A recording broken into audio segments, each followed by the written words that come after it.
Today's session is going to be on aligning B2B marketing and sales with some best practices on communicating your value proposition across the customer journey.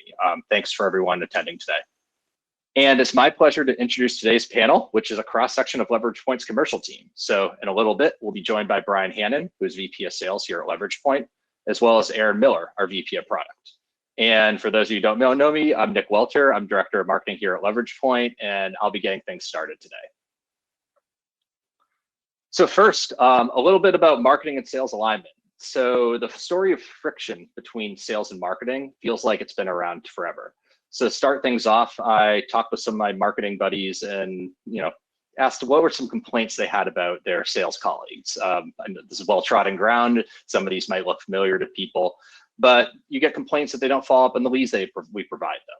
They stray from messaging. They get lazy about entering data. They don't work with us on new things. They don't use the marketing content we provide to help close deals. And that was a pretty common complaint. On the other side, in the spirit of fairness, I talked with my colleague Brian and some other sales counterparts and asked what salespeople really thought about marketing. The leads they get are low quality, but often there aren't enough of them. Marketers, and this is a tough one to hear, often focus on vanity metrics or things that don't really matter to them, things that drive pipeline. There's layers of tools that add complexity, and I heard that there's like too much content. We get too much stuff, and not all of it are things that help me close deals, which I think is a fair response. And as a marketer, I feel obliged to defend my profession a little bit because it's pretty tough out there.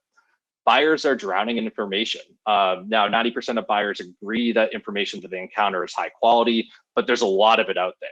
And a lot of it out there is not your information. It's your competitors' information. It's neutral third parties. It's reviews of your offerings, both good and bad. And that's on top of the sea of junk that's out there.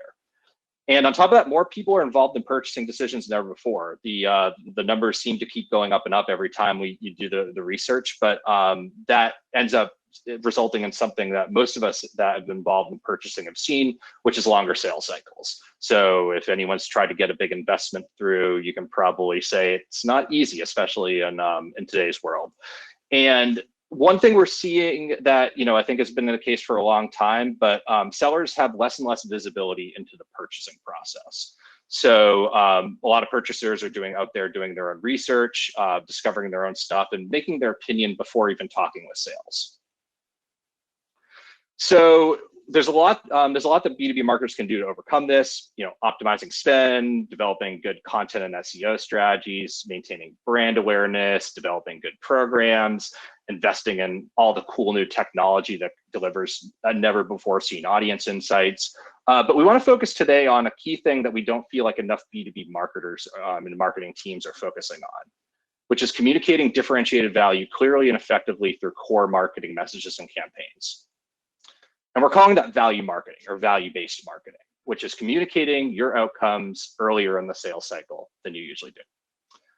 Now, before zooming in on kind of some things marketing specifically can do, I think it's important to note that value communication is something that has the whole commercial team shares in responsibility. Marketing stirs the pot, but there's stuff that sits in product and sales as well. So some of the product objectives include quantifying value and generating insights on the outcome your solutions deliver, and engaging in offer design, developing value-based prices, segmentation to capture that value. Marketing takes the ball and designs content that communicates this value differently across different channels, creating a brand narrative, and really ultimately designing what we'll call your solutions value proposition. We're going to get onto that in a second. Building programs that communicate this value proposition and capture this demand is really kind of the core objective of most marketing and demand gen teams. The sales kind of takes it from there. They have to have conversations that communicate these benefits in a clear manner. They have to highlight differentiation, differentiate against competitors, and connect it to customer outcomes, and ultimately supporting a business case to buy. Two important notes really quickly. One is, these responsibilities sometimes are shared between the teams. So there's, think of these as jobs to be done rather than strict functional silos. Different industries have these responsibilities sliced and diced in different functions. The other note is that there's this universality of it. So whether you're doing waterfall or agile product development, whether you're whatever marketing framework we use. I use Pam Didner's framework. I'm partial to that one, but there's a ton of ones out there. All of them tend to center value. And of course, whatever sales training methodology you use, Sandler, Challenger, Solution, all these sales training methodologies, all these development methodologies, they have room to center value. In fact, they're just different vehicles to communicate value. So this is important no matter what you do. So we did a survey last fall, and we asked B2B decision makers and contributors on their perceptions of value. One of the questions we asked was, what corresponds to your organization's definition of a value proposition? We offered a range of responses with varying degrees of specificity, from a simple statement of economic differentiation to contextualizing specific economic impact in narrative format. Now, the answers varied, with many marketers choosing the simple statement, which is kind of what most marketers kind of intuitively think a value proposition is, more of a statement form. But interesting, senior leadership overwhelmingly opted for the more robust interpretation. We had a bunch of people in the survey that also wrote in, hey, it's really all three. And I would say they're correct, because in practice, that's the real correct answer. So at Leverage Point, we like to talk about there being 3 layers of value communication. There's the qualitative element, which is how your solution addresses customer challenges. The quantitative piece, which is the magnitude or directional impact your solution has on measured customer KPIs. Then you have the financial component, which is the specific financial impact your solution has on your customers' problems. In application, there's a few differences between these types of these layers of value communication. So oftentimes you'll see the qualitative messaging deployed in the form of a qualitative value proposition in marketing. And you wait as the customer journey progresses to sales to get into the quantitative and financial. And that's how that's typically done. We're going to talk about maybe a different way to look at things in a second. The qualitative piece is more generic, so it can transcend industries and customers. But the more financial you get, the more specificity is required on the customer and industry front to communicate this value. And that makes it more difficult to communicate value without that level of specificity. So the difficulty of communicating a marketing message that communicates specific financial value is much more difficult than just communicating qualitative differentiation. But it's important to get there, because the purchasing impact of communicating financial differentiation is high. All of this is important, but getting to the financial piece is critical, because communicating value first usually means winning the business. So 74% of buyers typically purchase from the first salesperson provide a vision of value. Now, having said that, majority of salespeople aren't in a position without the right structure to initiate value conversations. And that's not always their fault, because the deck is stacked against them. Prospects have already begun the selection process, and buying committees are navigating these purchasing tasks in parallel. So it's not just one prospect you have to convince. You have entire buying committees taking pieces of the customer, the selection process, the vendor selection, the problem identification, the criterias, working together. Gartner has a really great piece on this before coming together as a committee and making a selection. And a lot of that stuff is happening upstream from sales. So for the past decade or two, we've really been this era of buyer empowerment. The information ecosystem is really the battlefield on which you're competing to communicate why buy, why change, and why you. And there's a host of channels and mediums, you see a bunch here, that through which your prospects are consuming your information, as well as stuff that content you don't produce, third-party things, peer reviews, references, et cetera, that are influencing their decision. And so what the effect is this cloud obscures the top part of the funnel. Many of these buyers aren't even visible to you. Some of them, will pop up in your marketing automation tool if they end up being converted leads. But people are consuming this content whether or not you know about them. And there's this blind customer journey that's happening, especially at the top of the funnel. B2B purchasers are doing this research on their own terms. So vendors must communicate value effectively on the buyer's terms, which results in this asymmetrical conversation. So the objective of value marketing is turning this one-way value messaging into a two-way value selling opportunity. So I'm going to just show a quick framework I like to use to think about this, taking the time to map content to different stages of the buyer's journey and ensuring that the appropriate layers of value communication are applied across all assets and channels.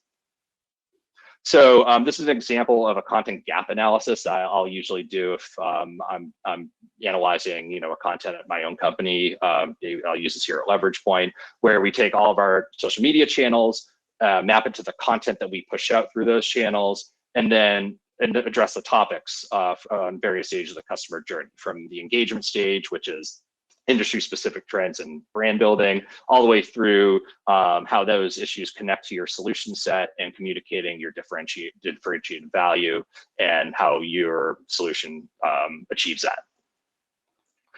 So my advice, my core advice is, once you take this exercise and bolt on value to it. So we're going to look at some ways to do that.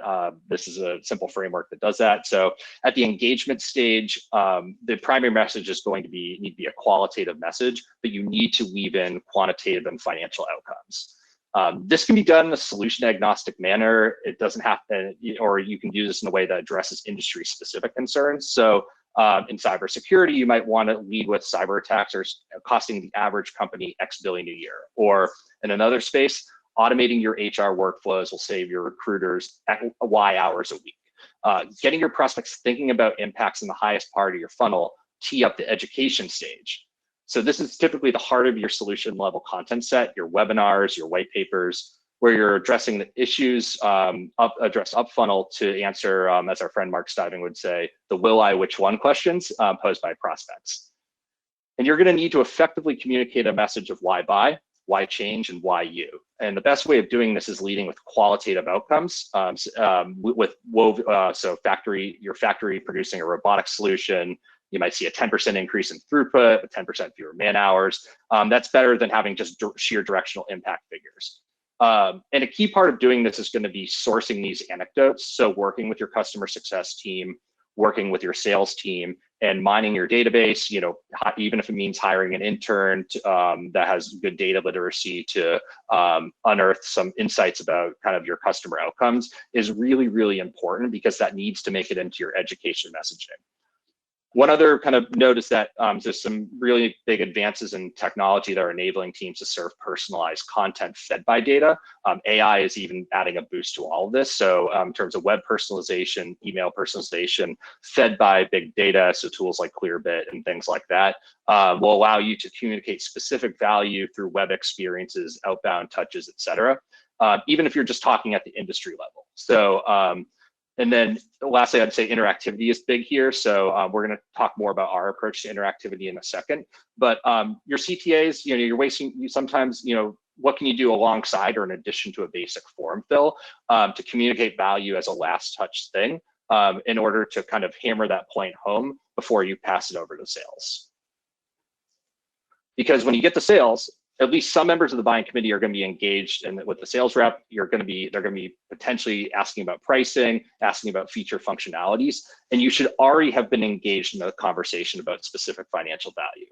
So in addition to the benefit accrued to the vendor who communicates this value first, you're likely going to be addressing pricing and technical questions. So this is going to get in the way of communicating those outcomes. Communicating the value upstream is a great way to set the table to make it easier for sales to frame those conversations and value. So I'm going to leave with some value marketing best practices before bringing Brian on. So you want to be encouraging value as a marketer early and often. And this means leaning into the product lifecycle process, your product team, your innovation teams, and assisting that value be quantified as part of product launches and as part of regular analyses of existing products. Additionally, competitive landscape changes really can alter what the differentiation is. So just a couple quick anecdotes. I was involved in a product launch earlier in my career. We had a kind of a technical offering to a semi-technical audience, and we were trying to respond to some competitive pressures and implement a new framework without giving too much away.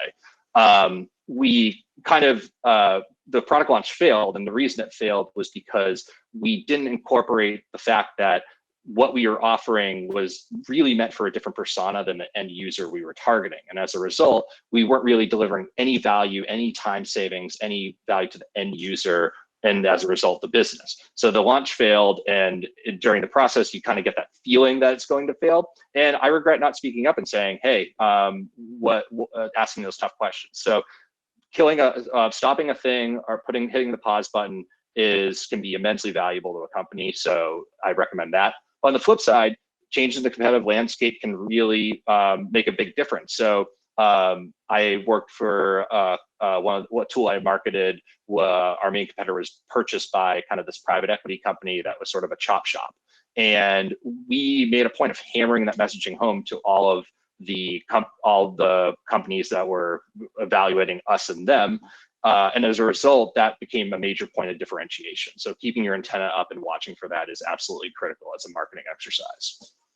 Embedding value messaging across the funnel. So we talked about the content mapping exercise, categorizing, weaving in value messaging, and identifying every opportunity possible for segmentation. So personalization is a piece, but another good way of doing this is utilizing content hubs. So if you have a target market that you're going into or a group of solutions that you're looking to market, create a landing page with a mix of content to enable buyer discovery and purchasing team collaboration. It makes it easy to weave in interactive elements. And also it's a kind of a one-stop shop for buying committees to pass their link around so they can kind of have that customer journey on your terms and get all the information they need. And another point, just when designing content, think of designing, whether it's a white paper or a webinar, as almost an individual customer journey within that. So the goal isn't to not just map it, but take people through a journey throughout the content. So if you lead with some industry level concerns connected to your solution set, make sure you hammer on the financial value that you can deliver and take people on a journey that way. And older content tends to be the worst, stuff that's a pain to update. It tends to be really the new low-hanging fruit. So go into those older blog posts, stuff buried in PDFs, PowerPoints, and videos, things that are a total pain to update. Those are often the biggest areas where you can find lift. Lastly, communicating financial value early. So there's utilizing ROI tools, messaging CTAs, and conversion content. Any opportunity where you have eyeballs, communicate value delivered to similar customers, or find ways to communicate the financial value you can deliver to them, the customer that is right in front of the screen. There's two broad buckets of innovations that really drive this. I'd say data infrastructure that kind of provide firmographic data information that can really feed into those specific financial outcome communications, and then user experience content, which is the vehicle for serving that. So looking into both big data tools and UX tools, as well as interactive tools, are kind of your three best friends here. And making sure that all your firmographic behavioral data is available to personalize this. So just as a final thought, too often marketers are living and breathing data and using it to better target and generate leads. And that process tends to die at the sales funnel, the sales handoff. So that information isn't making it into the PowerPoint decks. It isn't making it into those sales conversations. And so as a marketer, one of your most important things is making sure that creating a great value conversation happens, but then ensuring that continues to happen after the handoff. So with that, I'm going to hand it over to Brian Hammond, who's our VP of Sales, for a little bit of the sales perspective. Great, thank you.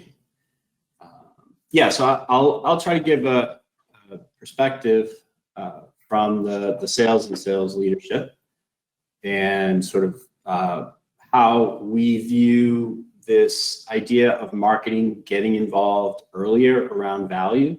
So not only helping sales generate value content, but also generating its own value content and connecting that through the sales process. Traditionally we've looked at the sales process as something that sales owned, and more that's expanding outward into this buyer's journey, where people are spending a lot more time doing their own research. And as we hear more and more, getting a lot of that completed before ever even speaking to a salesperson for the first time. So ignoring value during that part of the buyer's journey would seem to be a missed opportunity, and in some salespeople's minds, ridiculous to ignore it there. So I think that's what we'll show you more of today when Aaron gets into our approach. I'm going to touch on a couple of things around this, and let's make sure I can click forward, which I can. The first thing, just to remind people sort of why are we doing all of this? There's a reason, and the way we like to frame it is around increasing sales velocity. So if people haven't seen or don't know about sales velocity, this is the traditional sales velocity equation. And you're looking at impacting the sales cycles, the sales process, by increasing the benefit that value gives you in these areas. So if we look at increasing the number of opportunities that value can help with, and when we talk about the number of opportunities, it's not really a raw number of opportunities, it's actually the number of qualified opportunities. So you could give me 100 opportunities, and if none of them are qualified, I'm going to struggle. But if I can use value to understand quickly which ones are qualified and which ones aren't, then I'll benefit much more. We'll talk about these in the next slide a little bit more, but growing your average deal size, being able to compete more effectively with the competition, so impacting your win rate, and then reducing the sales cycle in general. So getting more done quicker and being able to handle more opportunities in the funnel itself. So if we dig down and look at specifically why all these are important, that I always talk about value being almost magical in the way that it impacts all of these things at the same time. So if you have a good value approach, you're going to be able to impact all of these versus just focusing on one or another. So if we look across the number of opportunities, I touched on this a moment ago, but you're really looking at qualifying deals in or out of the funnel earlier in the process, so you're not wasting time. Your salesperson's time is spent on important things, on important deals, not deals that ultimately will never happen. So that resource allocation is important. And if we look at the win rates across to the right here, being able to use value to effectively compare yourself versus the alternative. And it's important to talk about win rates in two ways. Win rates is, am I better in terms of value than the other competition that my prospect is looking at? And can I communicate why I'm better in all of the various ways I'm better, and then what that means to their business? But also, and I think this is critically important, if I'm competing with a no decision. So if my customer is really at the stage where they're trying to decide, should I just punt until next year? Should I kick this off because I don't want to deal with it right now? I'm not sure it's not important. I'm just not sure it's important enough for me to focus on. So maybe I'll delay a quarter, or I'll even delay a fiscal year. These are all the deals that clog up the funnel. And every sales leader is very familiar with reviewing their funnel. And if they had a magic wand and they could really understand all of the ones in that funnel that were never going to happen and get them out immediately, that would be wonderful. But you can't. So having value as a way to speed up those deals that are stuck is important to sales leaders. Growing your average deal size, there's a couple of ways we can think about that. One way is ultimately you're going to be competing or you're going to be negotiating, I should say, with procurement, and they're trying to push your price down. They're trying to show we have other alternatives that are cheaper. Why not we just go with those? And as a salesperson, you need an effective way to push back on the discounting pressure. And so growing your deal size by reducing the discount is something that's important. But there's also the idea of making a solution more compelling to a customer so that they're not trying to buy from you in smaller pieces and sort of shrink the whole solution. You're able to establish that the entire solution adds value, and by chopping it up, maybe they're going to lose a lot. So being able to grow the deal size that way too is important. And then finally, a reduction in cycle time. We talk a lot about the ability of a salesperson to communicate value effectively. It establishes them as a serious solution-focused business person. What that does is allows your prospect confidence to introduce you to higher levels in the organization. Ultimately, those levels are the decision-making levels. And the quicker you can get there, the quicker a deal will move through the funnel and you'll get to a decision. So being able to demonstrate to them that you can communicate value, that you've thought about their business, and you're speaking in ways that their leadership will want to hear and want to talk about, versus just being kind of product focused like many salespeople are, unfortunately. That moves things much quicker into a decision mode. So that's sort of the underlying focus of why we're talking value, really why Leverage Point is ultimately in business. Now, the other thing that we talk about that Nick touched on a little bit is the ways that our prospects are thinking, sort of the stages of decision making that they go through. And initially, they're trying to figure out, do I have a problem here? Maybe you're approaching them for the first time, talking about how you've been able to solve this type of problem. And the more quickly they understand that, oh, there is a problem here that I could be solving, the more quickly they move into sort of judging the level of that problem. And that's where we get into the quantitative piece, which is, okay, is this problem important enough for me to spend my time on? Maybe I have 10 projects on my plate or 5 projects on my plate this quarter, and this one just popped up. Is it important or worthwhile for me to move that in priority up to the top of my list? Because potentially it's a big problem to solve and now I might have a solution for it. Or do I push it all the way down to the bottom and potentially push it off into the future? So the quantitative is the next level. And then finally, the financial. The financial really becomes important when the person who owns the project, your prospect, needs to now justify why they're going to do this. So now they're not just going from, this is an important project and I think we have a solution. They're moving to, I think we have a solution and here's how it's going to affect our bottom or top line. And now they're speaking internally with a decision maker, with a CFO, who needs to understand it quickly in their language. Here's how financially we're going to reduce costs and increase revenues, or both. And being able to communicate that as a champion, as your champion, is important. And many times the deals don't get done unless that is done. Sometimes salespeople rely on their customer to do it themselves and they lose control, but value and a value approach allows them to do that and maintain control of the process. So rather than viewing that as a set of serial steps, which I just described it that way, our approach is to think about a value conversation that adds all of those steps in. So you're doing this simultaneously. And if you can effectively communicate the qualitative, the quantitative, and the financial early in the sales cycle, then that magic that I talked about with sales velocity starts to happen.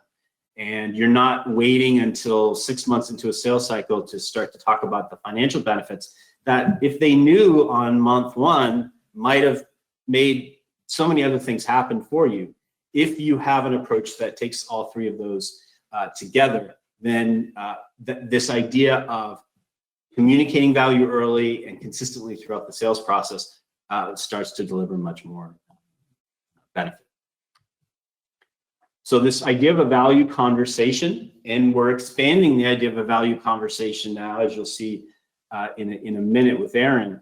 But we look at a value conversation as a set of criteria. So number 1 is a story, being able to communicate with your customer in story fashion. Here's what we've done for other companies. Let me tell you a story about how that worked out for them, and maybe we'll figure out how this story applies to you. Making sure that story is relevant to their industry. So, we're not talking to a chemical company about how we've helped a robotics company improve their processes. And making that story interactive and digital. So, we're moving from sort of this maybe even whiteboard format, which I think can be useful at times, but more into building the numbers into the story and allowing the customer to change the story live with you. So they're telling you about their operations. They're saying, well, this is how many of these we have, and this is how fast this goes, and this is how many pounds of this we produce per year. And being able to incorporate that information into the story you're telling them so that the output of that story now becomes their story.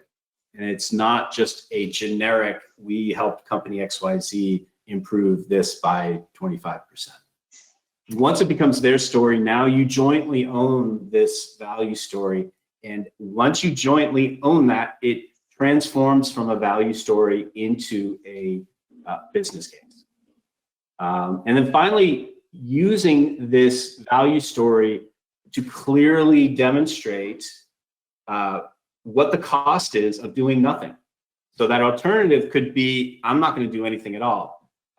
And that's critical. And I'd say that can be the most important thing that salespeople can get out of this, is creating that urgency to move a deal forward. Of course, if customers have decided they're going to do something and now you're choosing, vendor A or you or vendor C, using a value story to differentiate is extremely useful as well. So those are kind of the main criteria that we look at as we build our value stories for customers, and it's really what sort of drives our criteria as we look at what's important. Now, traditionally, trying to accomplish those things has been difficult because the tools to accomplish that have been fragmented. And all of you will be familiar with these approaches that you've probably run into during your career for many, many years. And I know I have. So the standalone web calculators can be useful, but people don't tend to treat them very seriously. And we know for sure that those standalone calculators never really got much into the standard sales force, the sales people. So they had this cool thing on the website, but that's all it was. It never was really be able to impact what was happening.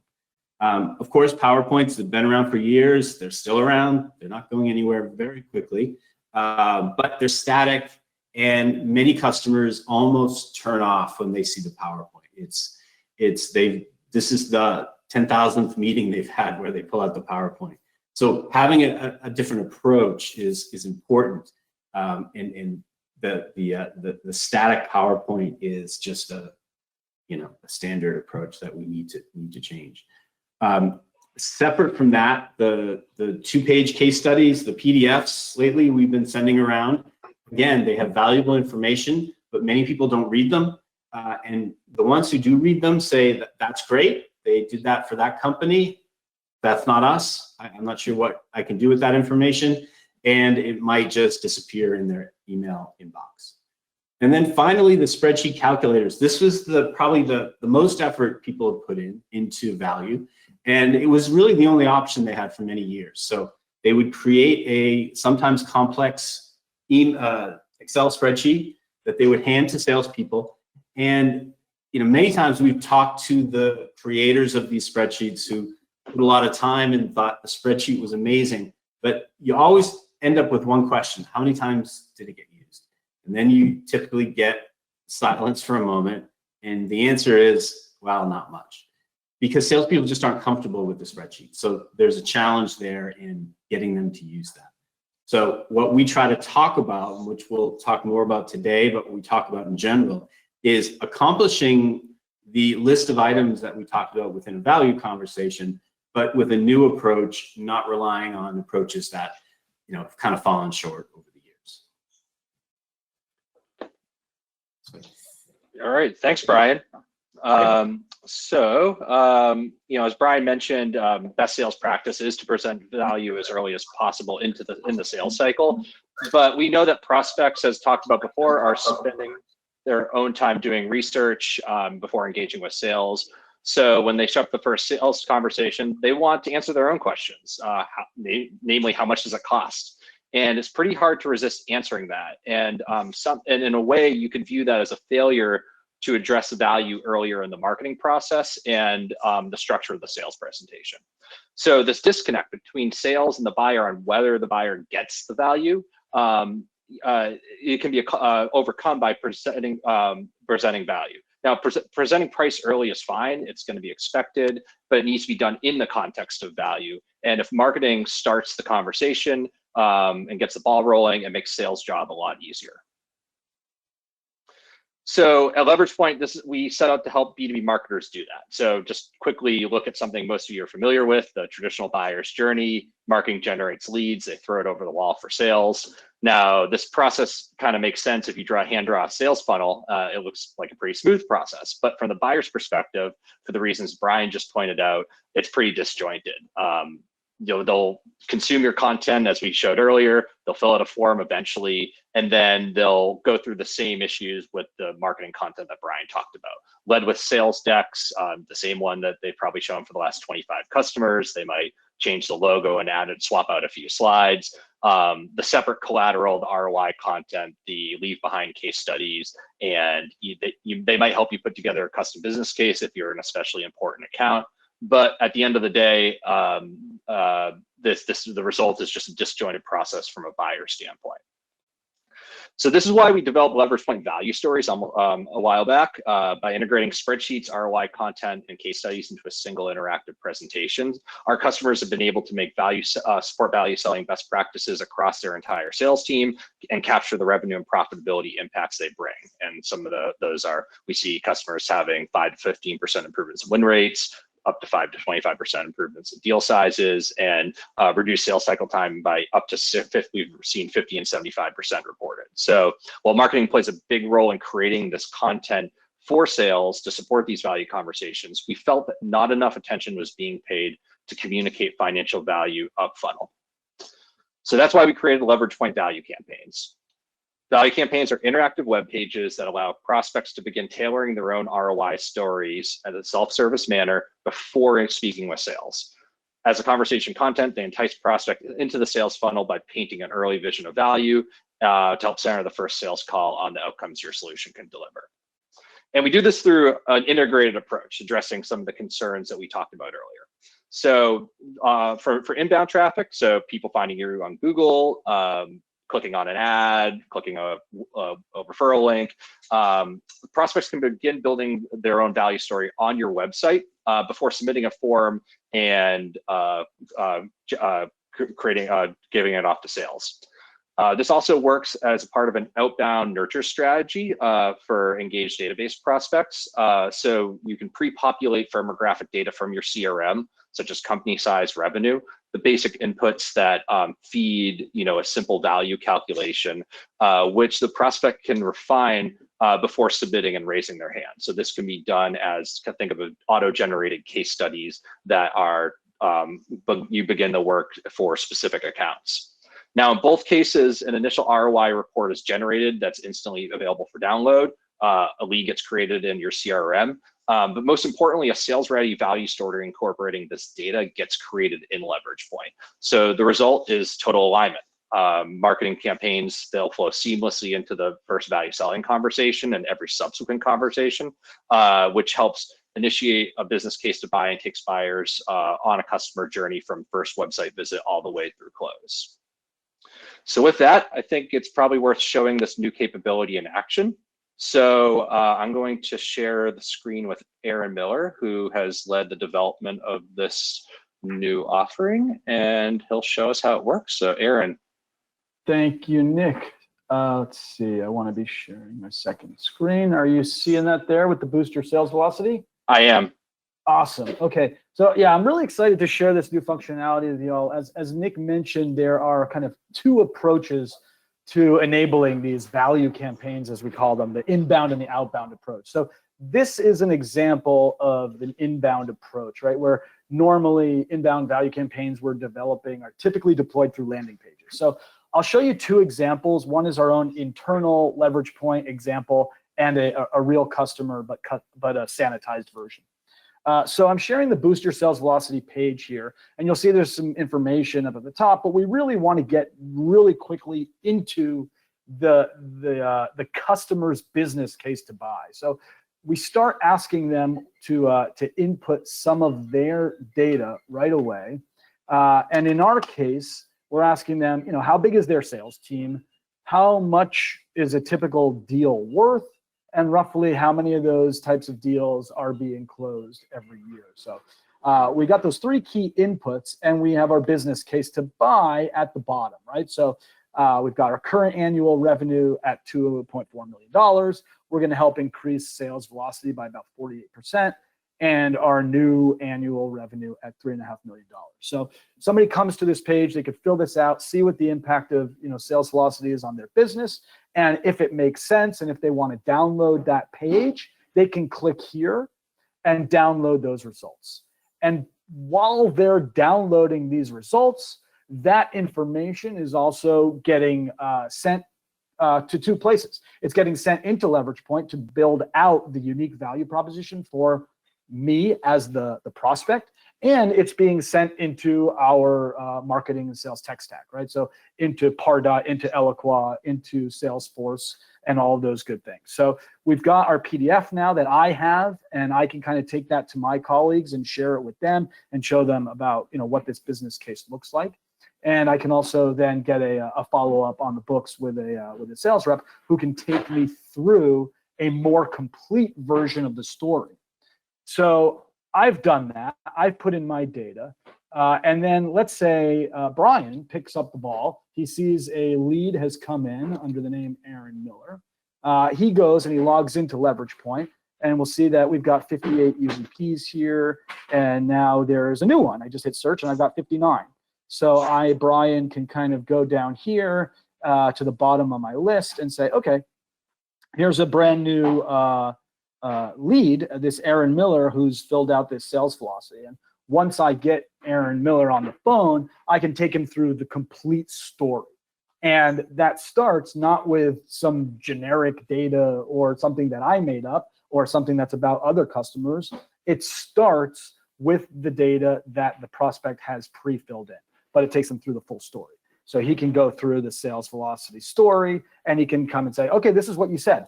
You got 20 people. They're selling about 12 deals a year, about $10,000 each. Does this still look right? Did you talk to anybody else since you filled this out? Do you want to update any of those numbers? And he can kind of go through it and update them in real time and talk a little bit about a little bit more about what sales velocity is and what it means to them.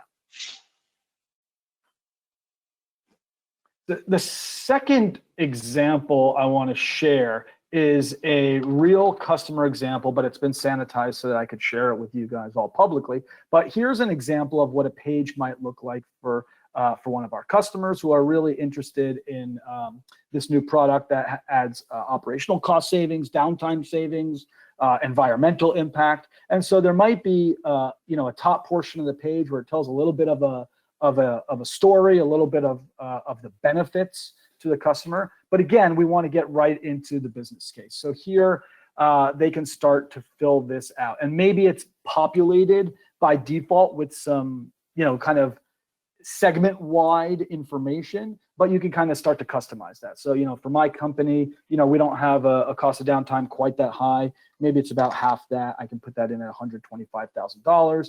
Maybe our downtime is a little bit less. We got, say, about 110 hours per year, and we've only got 6 installations. So I can go through that process. And now, same thing, right?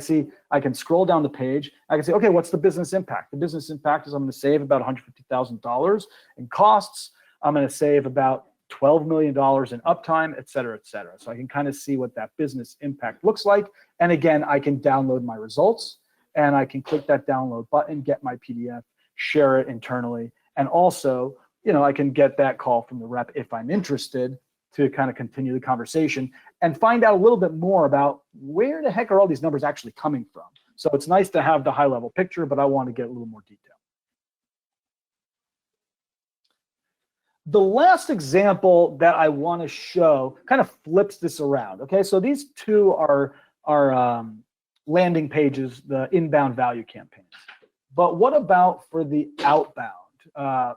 What we have is we have an ability to target, and this is often used for existing customers where you're trying to cross-sell, right? So they already bought product 1, and you're trying to sell them product too, and you know there's a good value story for them there, and you know a little bit about their business, so you can start to customize that ahead of time. Hopefully not manually. Hopefully you're pulling that data from your internal systems and you can integrate it into the campaign and send out an email blast to all your customers that are perfect fit for this cross-sell opportunity. And when they click on that link, maybe they get a high-level value story in the email itself, but it has a link and they can click to learn more. They come to a page like this. They can put in their email address, get a one-time code, and gain access directly to the leverage point system without needing to be a formal user, which is typically only available to sales users. So of course I have a small hiccup here, but let me go back to my email and see if I can get my new verification code to come through. Okay, here we are. Okay, let's grab that. Come on, copy paste.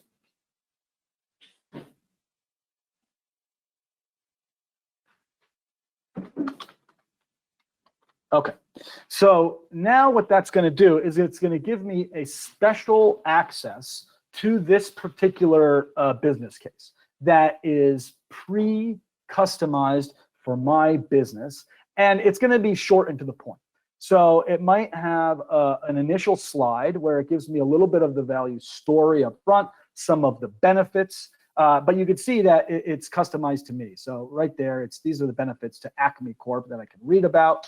I can go to the second page and start to see what is the most important data that I need to validate to make this business case really accurate. And they have some numbers here that they know about my business. Okay, maybe we're actually looking at a different facility than the one they're familiar with, and it's a little bit smaller. So I'll put in the facility size of that new facility. Maybe there's some different updated projected costs that maybe the cost of electricity have gone up quite a bit. So I can fill in my data there, and you'll see it's actually saving in real time. Now, again, let's assume, I put on the sales hat, and I'm now Brian, the sales rep, and I can go and log in, and I might see in my CRM that this guy came in from Acme and filled out this page, and I can come in and say, okay, let's go look at that value prop, and let's see what that looks like. And I can come here and I can open that up. And of course, I could look at it in my own time, but then I want to reach out to the rep and set up a conversation to go through it in full detail. So what I'm getting now, what I'm actually loading, is the exact same business case, which was already filled out directly by my customer, but I'm getting the sales rep view, right? So I'm logged into Leverage Point. I'm actually getting the whole picture here, and I can access the entire thing. Here, let me go and change that view on myself. While that's loading, I think I actually have it already populated here. So I'm just saving a little bit of time on the load. But here you go. I've got, well, let me come back because it's the outdated information. This is what it looked like before I started to customize it. And as this loads, we'll see the new information pop up, right? So there's my new facility. It's 750,000 square feet, not a million. I see that new cost there. And I can get the prospect on the phone and go through the full kind of presentation.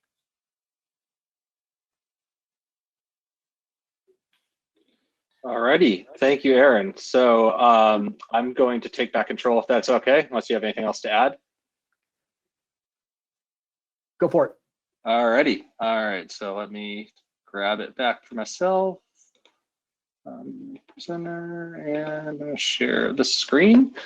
All right, so now we've reached the end of the session, so it's time for the Q&A. So a few of you have entered questions already, so I'm just going through them right now. I'm on double duty this month. And just as you enter questions, it's still time to, just a reminder to take the exit survey upon leaving the webinar to enter to win the copy of Selling Value. So let's see what we got. I think here's one. I think I'm going to point this one to Aaron. How do I communicate financial value for a product I haven't launched yet? Good one. Yeah, I'm wondering if by so it's pre-launch, we're gonna want to think about what the value is to the customer in terms of first who's the best competitive offering that we're kind of comparing it to, right? So if it's a brand new market, then but you've already sold this type of product to other markets before, then you can kind of marry together the information you have and that you've gathered from the other market and apply it to the new segment. But if you're talking about building out a brand new product for an existing market, you can kind of do the other way around and build in your information that you have on that market and try and think about, okay, what are their alternatives to buying this product? What are they doing? Because a lot of the customers I talk to today, a lot of the prospects I talk to, that everybody thinks they're launching brand new products that have never, that are totally unique, no competitive. And we all know that whatever you're doing for your customer, you're solving a problem. And that problem is something that the customer must be solving already. So you got to try and think about, okay, how are they solving that problem today, even if it's incredibly inefficiently? Then you can do the apples to apples comparison in that regard. Yeah, that seems exactly right. And I got another one that I think I'm going to take this one. So this is a marketing specific one. So I understood value-based marketing to be more about brands appealing to a buyer's ethical side and building a relationship that way, ? That's true. So actually, it's funny. I'm going to be putting together a blog post on this because there's an interesting SEO play here. So the adding the S to values-based marketing makes it a completely different term. And that's exactly right. So values-based marketing is something you see, especially in the B2C world, a lot, where companies are trying to put out messages to appeal to a buyer's sense of whether it's social justice or their individual values, and building kind of a brand relationship that way. To kind of fit into this framework, I think that can be used as a strong element of a qualitative value communication. And if you unpack it a bit, depending on what the example is, can be a really good example of and you can try to quantify that because you're starting to get into intangible values. And a good example of that is actually on the sanitized customer example Aaron showed, where there was a line item showing how many, I forget if it was how much carbon savings or if it was in trees format. But that's an important thing you can communicate as a part of your value message. It doesn't necessarily, it can be distilled in some cases into a financial case, but at least can be quantified. So there is, I would argue, it is a subset of value-based marketing, but in a B2B context, it takes on a few different meanings. Yeah, the sustainability metrics are huge and only getting bigger these days and more important. Yeah, so sometimes we see people converting that into dollars and cents using things like carbon tax credits, but a lot of times we're seeing people, just measuring it in, metric tons of CO2 output or, trees saved and those types of metrics as well. Yeah, so I think a good action item there would be if you have a function in your company responsible for any sort of ESG type of outputs, work with them, see if you can sort of quantify the work that they're trying to do and strengthen your marketing messaging that way. Let's see, here's a sales one. So I've got two more and then we'll wrap things up for the day. So what are some ways for sales to get to value early in sales presentations, without using your tool? Yeah, so I think, Brian, do you have just some general best practices for sales sort of getting to value early and contextualizing within the context of that first conversation?